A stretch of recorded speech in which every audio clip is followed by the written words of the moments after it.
Kasama ang 3 barangay sa 8 inaawardan ng Chief of Police, Police Colonel Jaime Santos ng Las Piñas City Police Station ang Barangay Talon 1, Talon 4 at Barangay Talon 5. Ang award na ito ay hindi basta award lang, ito ay sumasalamin sa pagsisikap pagpupursige sa pagpapatupad sa lahat ng barangay na walang kriminalidad na pinagsanib ang pulis at barangay tanod.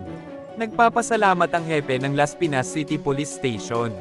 Ang Chief of Police ay patuloy lang sa hangarin sa bawat barangays kasama ang lungsod ng Las Piñas City para sa tuloy-tuloy na safe city.